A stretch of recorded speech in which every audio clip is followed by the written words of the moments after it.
नमस्कार साथियों, आज एक बहुत ही विशेष मुद्दे पर मैं आपसे बात करने वाला हूं। आज तक की ये पत्रकार हैं अंजना ओम कश्यप। इन्होंने टीचर्स के खिलाफ बहुत ही भ्रामक तरीके का बयान दिया, टीचर्स को दो कौड़ी का बोला है। तो आइए इनका बयान आपको हम सुना देते हैं। इनका क्या बयान है, सभी लोग ध्यान से सुनना। स्टार टीचर्स जिनको कुछ जानना ना कौड़ी, कभी ब्लैक बोर्ड लेकर कुछ एक्सप्लेनर बनाते हैं और उसके दम पर फिर वो ठीक कह रहे हैं, फिर वो उसके दम पर पैसे वसूलते हैं। ठीक है, मतलब कुछ जानना और पहचानना उन टीचर्स को नहीं है। अगर टीचर्स को नहीं जानना है तो क्या सब आप ही को जानना है? आप कोई यूट्यूब पर आकर के एक ही सब्जेक्ट पढ़ा दीजिए, कोई भी एक सब्जेक्ट पढ़ा दीजिए। इतने सारे सब्जेक्ट होते हैं टीचर्स के पास। ठीक है, अब समझिए, जिस देश में गुरु को महान बताया गया है, गुरु को ब्रह्मा विष्णु महेश के समान बताया गया है। गु का मतलब अंधकार, रू का मतलब प्रकाश। जो अंधकार से प्रकाश का मार्ग प्रशस्त करे उसे तो गुरु कहा जाता है। गुरु को यहाँ पर सर्वोपरि बताया जाता है, लेकिन आप गुरु को ही ललकारने का काम कर रही हैं, तो ये किस प्रकार की रणनीति हुई? देखिए, गुरु के लिए एक प्रसिद्ध श्लोक भी है। कहते हैं कि गुरुर् ब्रह्मा गुरुर्विष्णु गुरुर्देवो महेश्वरा गुरु साक्षात परम ब्रह्म तस्मै श्री गुरुवे नमः। कहने का मतलब है, गुरु को ब्रह्मा यानी कि सृष्टिकर्ता बताया गया है, गुरु को ही विष्णु यानी कि पालन कर्ता बताया गया है, गुरु ही महेश्वर यानी कि शिव संहारक है, गुरु साक्षात परब्रह्म यानी कि परमेश्वर है। ऐसे गुरु को आपने दो कौड़ी को बता दिया है। जब आप गुरु को दो कौड़ी को बता सकते हैं तो आप ब्रह्मा विष्णु महेश को कितने कौड़ी का बताएंगे? आप ही से मैं सुनना चाहता हूं, मैं अपने मुंह से नहीं बोलना चाहता हूं। इनके ऊपर बहुत प्रकार के पक्षपात के बयान लगे हुए हैं कि ये पक्षपात बात करती हैं। इनकी बात हमेशा सरकार के झुकाव में रहती है। कभी आपने कोई ऐसी खबर चलाई, किसी टीचर्स को स्टूडियो में बुला करके उसके बयान रिकॉर्ड करवाएं? आए दिन पेपर लीक हो रहे हैं, एसएससी का पेपर लीक हो रहे हैं, जीडी का पेपर, दूर दूर सेंटर्स जा रहे हैं, बच्चे परेशान हैं, कोई कहीं जा रहा कोई कहीं जा रहा। किसी कोचिंग सील हो जाती है तो उस कोचिंग को लेकर के आपने कोई बयान दिया, सरकार से सवाल पूछा? बताइए, आक्रामक डिबेट शैली आपकी रहती है, टीआरपी केंद्रित आपकी पत्रकारिता होती है, लोग सभी आपकी आलोचना करते हैं। किसी की मृत्यु ना हो तो आप उसको पहले ही मार देती हैं, बाद में कहते हैं खबर झूठी है। तो इस पर होमवर्क करके आपको आना चाहिए, क्योंकि आपको देश सुन रहा है। टीआरपी केंद्रित पत्रकारिता है आपकी। 2019 की अगर हम बात करें, 2019 बिहार में एईएस अस्पताल का एक बयान विवाद भी है, जिस पर आपके खिलाफ लोगों ने, डॉक्टरों ने आपके खिलाफ रिपोर्ट की। कुछ मतलब विवादित टाइप की टिप्पणी जो आपकी मिली थी, उसमें भी आपको शर्मिंदगी होना पड़ा था। एक क्या गना है, ऐसी और भी बातें। 2025 में वाल्मीकि विवाद टिप्पणी को लेकर के आप उसमें भी फंसी थी, भ्रामक बताया था। ठीक है, तो ये एफआईआर आप पर हुई थी। ऐसी बहुत सारी विवाद वाली बातें। टीचर्स को आपने दो कौड़ी का बोल दिया है, वो सही खबर नहीं बता रहे। जहां पर कुछ टीचर्स ऐसे हैं कि जो असल में पढ़ाई नहीं कराते हैं, प्राइमरी विद्यालयों में हो गए जैसे कहीं पर, तो उनको आप दिखाइए। ठीक है, बच्चों को यहाँ पर जो मिड डे मील योजना है वहां पर सही से आहार नहीं मिलता, उनको आप दिखाइए। जो सरकारी अस्पताल है, लाइन लगी चली जा रही है, लोग एसीओ में लेटे हैं, बड़े बड़े आला अधिकारी, और बाहर लोग गिड़गिड़ाते हैं, परेशान है, उसको आप दिखाइए।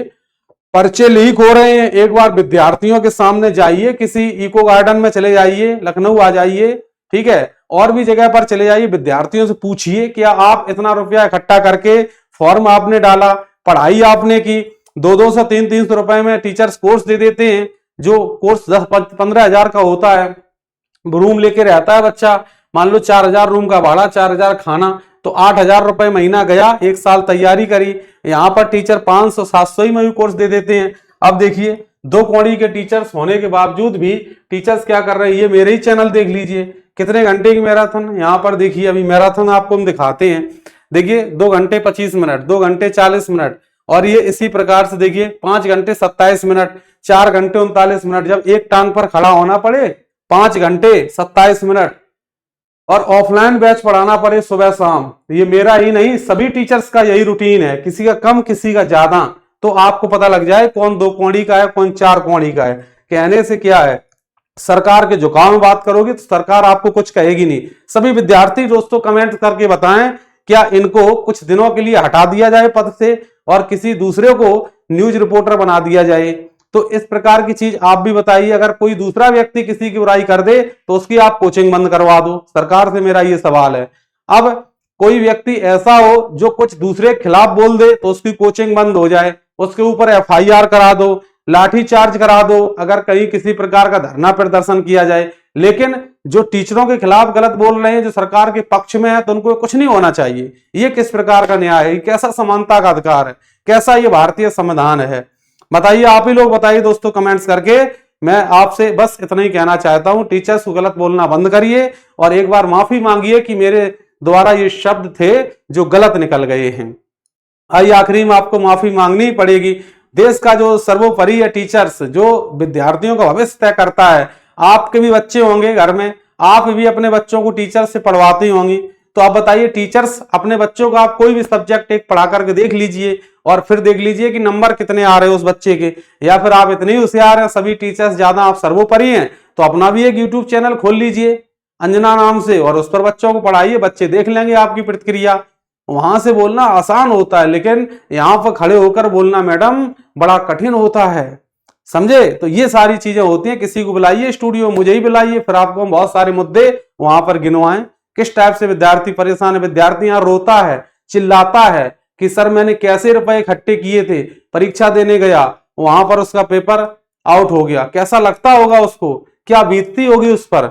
सोच के देखिए एक बार, उसकी जगह पर आकर के देखिए। कहते हैं जिसके पैर फटे न बिमाई, वो क्या जाने पीर पराई। जिसके पैर फटे न बिमाई, वो क्या जाने पीर पराई। समझ रहे? जिसके पैर में बिमारी फटी होती वही उसी दर्द को जानता है, दूसरा वाला दर्द नहीं जानता है। तो इसी के साथ दोस्तों मैं यहाँ पर अपनी वाणी को विराम दूंगा, और जो हमसे जुड़े हुए विद्यार्थी हैं या जो हमसे नए विद्यार्थी जुड़ रहे हैं, अपनी कमेंट सेक्शन में राय जरूर दें। क्या इसी प्रकार के लोग अगर पत्रकारिता में आते रहेंगे तो इस देश का उज्जवल भविष्य होगा या देश गर्त में, नीचाई में चला जाएगा? आप लोग बताइए, भविष्य धूमिल होगा या फिर उज्जवल होगा? आप लोग जरूर अपनी राय दीजिए कमेंट सेक्शन में। सभी शिक्षकों को और सभी प्रतियोगी परीक्षाओं और तथा सभी छोटे बड़े बच्चों को, महिला नागरिक किसानों को मेरा प्यार भरा नमस्कार। जय हिंद साथियों, मैं एग्जाम धाम से।